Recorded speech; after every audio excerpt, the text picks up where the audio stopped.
मित्रों नमस्कार, मैं दिलीप पांडे। स्वागत है आपका मेरे YouTube चैनल में।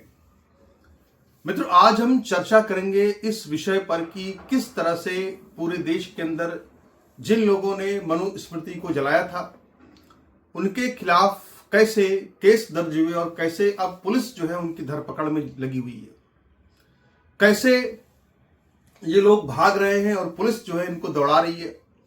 कैसे ये लोग जो कि भीम आर्मी के चीफ चंद्रशेखर रावण के चक्कर में फंस गए और चंद्रशेखर रावण तो निकल लिया इनको फंसा करके, और अब ये जो दलित के नाम पर जो राजनीति करने वाले जो कुछ लोकल कार्यकर्ता, कुछ जो इस टाइप के बुद्धिजीवी हैं, ये अब कैसे भागे भागे फिर रहे हैं और कैसे पुलिस इनको जो है वो पकड़ रही है, धरपकड़ करके इनकी अच्छी सी तुड़ाई कर रही है, इनकी पूरी आरती उतार रही है। इसी विषय पर आज जो है हम यहाँ पे चर्चा करने जा रहे हैं। और इसके साथ ही हम एक फोन कॉल लीक पर भी चर्चा करेंगे जो कि पूरे देश में काफी जो है आश्चर्य का सबब बना हुआ है। और वो इसलिए बना हुआ है क्योंकि वो जो फोन कॉल है, उस फोन कॉल में भीम आर्मी के 2 पूर्व पदाधिकारी इस बात पर चर्चा करते हुए दिख रहे हैं कि कैसे जो है वो SC/ST एक्ट जिस पर लगाया गया है उससे पैसा वसूल करके और SC/ST एक्ट को हटवा दिया जाए। यानी पैसा वसूलने के लिए, यानी सवर्णों पर झूठी FIR कराकर SC/ST एक्ट की पैसा वसूल करके और एक नया आर्थिक मॉडल जो है वो भीम आर्मी ने कैसे विकसित किया है। अब हालांकि भीम आर्मी कह रही हमारे कार्यकर्ता नहीं है, पहले थे, लेकिन इस पर भी हम चर्चा करेंगे। तो शुरुआत करते हैं। जरा सबसे पहले हम बात करेंगे कि भाई आखिर वो किस तरह से जो है तोड़ाई चल रही है, उसकी चर्चा करेंगे। तो देखिए साहब, आप जरा इस वीडियो को पहले देखिए। ये जो वीडियो है, ये वीडियो आप देखिए, ये वीडियो रायबरेली का है। यहां पे कुछ इस तरह के जो बेचारे ये चंद्रशेखर रावण जैसे लोगों के बहकावे में आ गए, ये बहकावे में कई सदियों से हैं और खासकर अंग्रेजों ने जो बहकाया था, अंग्रेजों के बहकाने के बाद यहां पर देखिए किस तरह से ये मनुस्मृति को प्रतीकात्मक रूप से जला रहे थे। तो इनको ये लगा कि कोई बहुत बड़ी क्रांति का काम कर रहे हैं और इससे इनको कोई बहुत बड़ा लाभ हो जाएगा, इनको समाज में कोई बहुत इज्जत मिल जाएगी या समाज इनके साथ खड़ा हो जाएगा। मनुस्मृति को जलाने के बाद जो है इन लोगों ने समझा कि अब हमने अपना काम कर दिया, हम नेता बन गए और हमारी जो है जय जयकार होगी। इनको ऐसा लगा, लेकिन इनकी जय जयकार नहीं हुई।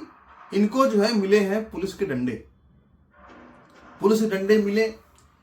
इनमें से ज्यादातर लोगों को अभी इनमें से जो है जो इसमें 8-10 लोग नजर आ रहे हैं, तो इनमें से आप ये समझ लीजिए कि लगभग 2-3 लोगों को तो अब तक अरेस्ट किया जा चुका है।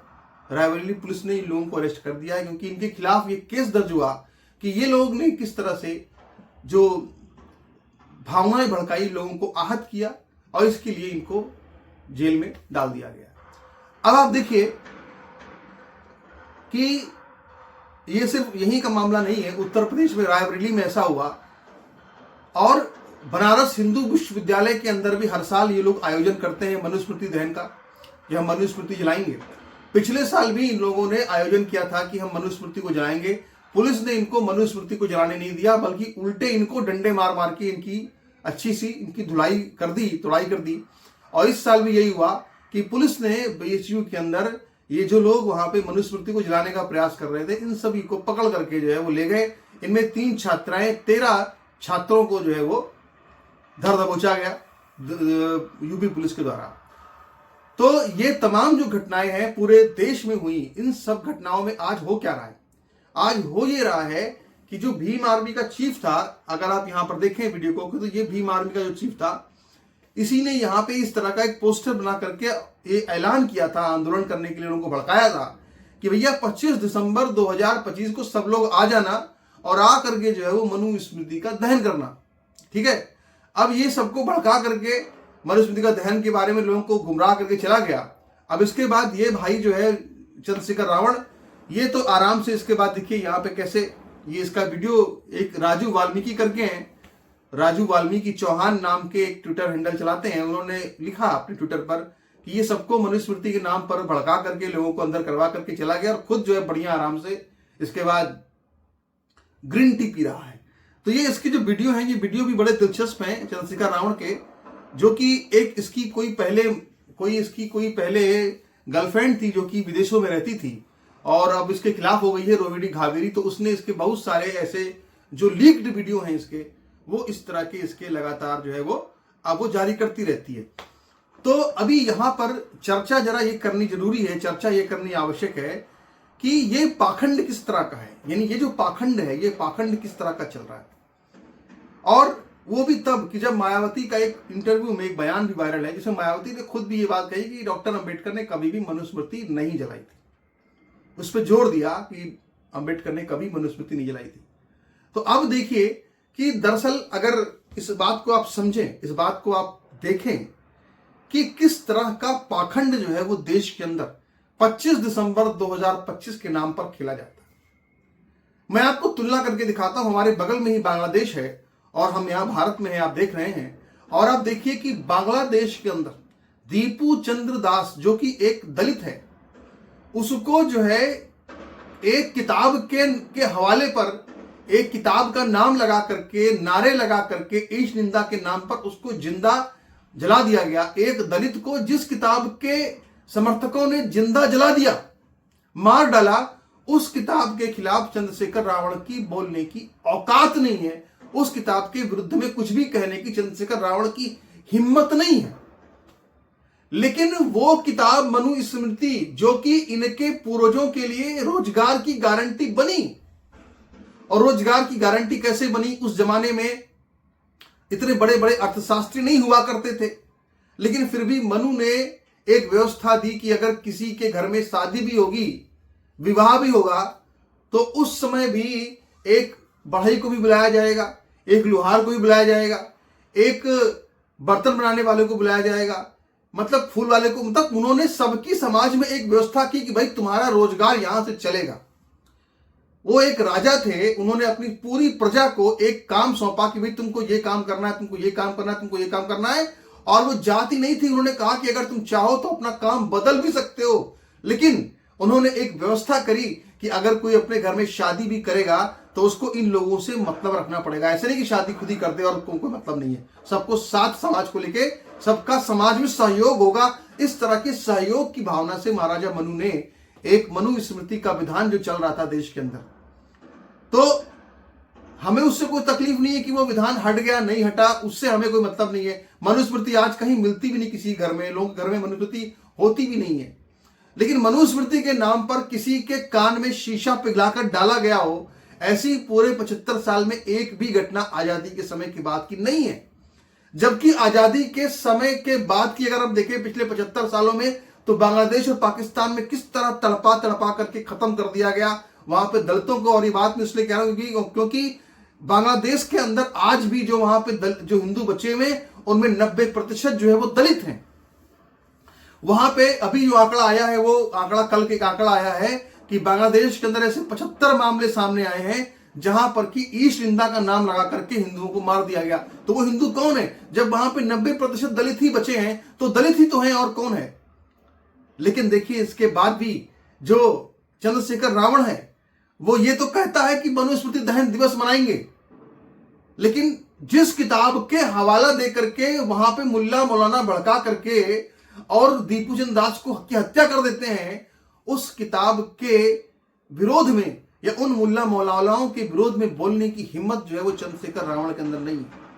तो आपने देख लिया कि 2 किताबें हैं और उनके खिलाफ जो है और उनको लेकर के क्या होता है, और चंद्रशेखर रावण का या उनके जो कार्यकर्ता है उनका उस पर रुख क्या है, यह आपने बहुत ही आराम से देख लिया, बहुत ही आराम से समझ लिया। अब मैं आपको दिखाना चाहता हूं कि इन्हीं लोगों के बीच से निकला हुआ एक और दलित जो किस तरह से फटकार लगा रहा है चंद्रशेखर रावण को। जरा सुनिए एक बार। चमार कट्टर सनातनी हिंदू, मैं आप सबसे एक बात बोलना चाहता हूं। मैंने चंद्रशेखर आजाद रावण को गाली दी थी तो उसके मुरीद जो थे उन्होंने हमारे ऊपर एफआईआर कर दी थी, मेरे ऊपर मुकदमा लगवा दिया। मैं एक बात मैं उन लोगों से कहना चाहता हूं, अरे चमचो चंद्रशेखर आजाद रावण के, एक बार तो मुझसे पूछा होता तुमने किस माध्यम से गाली दी, क्यों गाली दी? तुमने एक बार नहीं पूछा पर मेरी एफआईआर कर दी। मैं आप लोगों से एक बात पूछना चाहता हूं, आप लोग वैसे तो डंका बहुत पीटते हो, जय भीम जय भीम। जब अशोक स्तंभ को तोड़ा गया था तो जय भीम वाले क्या सो रहे थे या ताली बजा रहे थे, क्या कर रहे थे? किसी के मुंह से एक आवाज नहीं निकली। तो सुन लो जय भीम वालों, इतना याद रखना, जब गले कटेंगे तो वो लोग ये नहीं देख। आगे क्या है कि जब गले कटेंगे तो वो लोग ये नहीं दिखेंगे कि तुम दलित हो, कि तुम ठाकुर हो, कि तुम ब्राह्मण हो, कि तुम क्या हो। वो गला रेत देंगे, जो आज बांग्लादेश में चल रहा है। कोई नहीं पूछा वहां पे रिपुंजन दास थे कि तुम दलित हो, कि तुम क्या हो। वहां पे जो करना था कर दिया गया। तो यही बात यहाँ पे एक दलित भाई है जो कि समझा रहा है इन लोगों को। और ये इनकी हिम्मत क्यों नहीं होती है, इनकी औकात क्यों नहीं होती है कि ये कुछ बोल सके बांग्लादेश के मुद्दे पर। क्यों? क्योंकि यहां पर देखिए जरा, इसको देखिए, ये इसका नाम है रेहान अंसारी। ये रेहान अंसारी नाम इसका है। और ये जो है कहां का रहने वाला है? ये रहने वाला है उत्तर प्रदेश के बागपत का। और इसने एक वीडियो बनाया, और वीडियो बना करके इसने साफ साफ ये कहा कि धमकाते हुए देश के हिंदुओं को कि देखो, जो हाल दीपू चंद्र दास का बांग्लादेश में किया गया वही हाल यहां तुम लोगों का कर देंगे। अब ये रेहान अंसारी कह रहा था। देखो, इसलिए इनके खिलाफ बोलने की चंद्रशेखर रावण में हिम्मत नहीं है, इनके खिलाफ बोलने की हिम्मत नहीं है। लेकिन चंद्रशेखर रावण को यह पता है कि आखिर संगठन को मजबूत कैसे किया जाए, चंदा कैसे इकट्ठा किया जाए। चंदा इकट्ठा करने के लिए भी इसने काफी अपील की है। लेकिन इसी बीच में एक वीडियो आया, एक ऑडियो आया, और वो जो ऑडियो था वो भीम आर्मी के जो 2 पूर्व पदाधिकारी, जिनका नाम था, मैं आपको यहां पे दिखा भी दे रहा हूं, जिनका नाम था सौरभ जाटव और देशराज धारिया।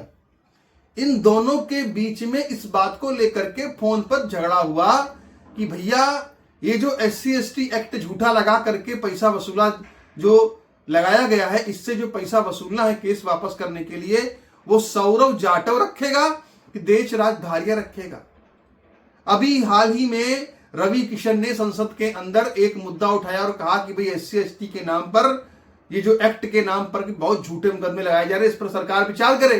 सरकार तो क्या विचार करेगी, मगर जो विचार चल रहा है, जो फोन पर वार्तालाप हो रहा है सौरभ जाटव और देशराज धारिया का, उसको देख करके बहुत से लोगों की आंखें खुल जाएंगी और बहुत से लोग चौंक जाएंगे कि क्या ऐसा भी हो सकता है क्या कि SC/ST एक्ट लगा करके एक आर्थिक तंत्र डेवलप किया जाए कि भाई देखो पैसा कैसे कमाना है। जरा सुनिए एक बार पूरा ऑडियो की, आखिर ये कह क्या रहे हैं। तो हम बात कर रहे हैं। हाँ बताओ। हैं तो तसल्ली से ही बात कर ले। तो बताओ ना। नहीं तो इतना हड़बड़ा के क्या, हमने रात में तुम्हें 9:45 बजे फोन लगाओ, ठीक है? 9:45 बजे, एक नहीं 2 बार फोन लगाओ मैंने। और TI साहब ने ये कहा था कि उसको भी बुलवा लो, ठीक है? किसको बुलवा लो? तुम्हारी, चाहे वो विकास को बुलवा। तुम्हें एक भी फोन नहीं, तुम्हारा एक भी फोन हो। अरे यार, मैं तुम्हें स्क्रीनशॉट भेज दें? अरे स्क्रीनशॉट से क्या रहा है? तुम तो ये कहते थे उसने आवेदन दिया, वो करेगा, वो जाने। अच्छा, हम संगठन में क्या तो भैया ना, तुमने जो होशियारी खेली है हमें एक्ट के तहत बात करूं। अरे तुम पैसा रख लीजिए भैया मेरे में, जहाँ मैं फरियादी हम होंगे, विरोध होगा थाने पे आज ढंग से। हाँ कर लीजिए विरोध, ठीक है? कहता है जी सब कुछ हम कर रहे हैं, दुश्मनी हम लड़, तुम अपने आप हीरो बनना पीछे में जाएंगे। काय की दुश्मनी? काय तो तुमने क्या अपने नाम तो कराई, तुम बने। ये बताओ, जीतू नहीं है तो माँ? जीतू का छोड़ा, जब आवेदन हमने करवाना, वीडियो हमने बनाई, DVD हमने लगाई, तुम कैसे बने आवेदन वहाँ में? काय की DVD तुम्हारी खाली धरी है, DVD जाके चेक कर लीजिए, ठीक है? रखिए। हाँ DVD सही भरी ना गई, वो खाली धरी है तुम्हारी। अरे भरवा के लगाई, वो खाली हो चाहे यार। जब मैं तुमसे एक चीज का कह रहा हूँ, तुम्हें सुना पहले विरोध करना, वो विरोध कर दियो, ठीक है? जी कौन सी बात हुई थी? अरे तुम्हें पैसा की आवश्यकता है ना, पैसा तुम रख लेना अपना पूरा। सुनो पहले, तुम्हारी, अरे मेरी बात सुनो पहले। फरियादी में कोई सजा फांसी नहीं है रही, ठीक है? अरे जगह सब जगह जगह ना तुम्हें रही ना बाय रही कब, ठीक है? तुमने, मैं क्या कह रहा हूँ, तुम्हें पैसा चाहिए ना, पैसा तुम अपने पूरे रख लेना, तुम फरियादी बनते हो, तुम पूरे रख लिया, हमें कोई दिक्कत नहीं है। फरियादी हम रहेंगे, ठीक है? फरियादी हम रहेंगे, तुम नहीं बनाओगे। हाँ ठीक है, तो तुम बन जाइए। तुम बन जाइए, हीरोपति दिखा रहे, फालतू बोलेगी नेतागिरी। नेतागिरी हम कहाँ कर रहे? वो तो वेल पता चले, थाने पर हो तो थाने पूरा घिरा हुए वो। समझ रहे? बिल्कुल क्लियर कट इसमें समझ में आ रहा है। क्या समझ में आ रहा है भाई? कि एक दलित बुद्धिजीवी, एक दलित कार्यकर्ता जो है वो दूसरे दलित कार्यकर्ता से बोल रहा है कि यार एफआईआर तो हमने दर्ज कराई, रिस्क तो हमने लिया, पैसा तुम ले लिए हैं, हीरो तुम बन गए। समझ रहे हैं? इस तरह से SC/ST एक्ट का दुरुपयोग हो रहा है। मध्य प्रदेश के अंदर परशुराम सेना और तमाम जो वहां पे हिंदू संगठन है, उन्होंने भी इसके खिलाफ आवाज उठाई है कि भाई इस तरह का शोषण जो है वो बंद होना चाहिए। तो हमने आज आपको बताया कि किस तरह से ये जो चंद्रशेखर रावण है, ये दलित कार्यकर्ताओं को, विचारों को कैसे परेशान करता है। इसकी पूरी कहानी हमने आपको दिखाई। बने रहिए हमारे साथ। नमस्कार, धन्यवाद।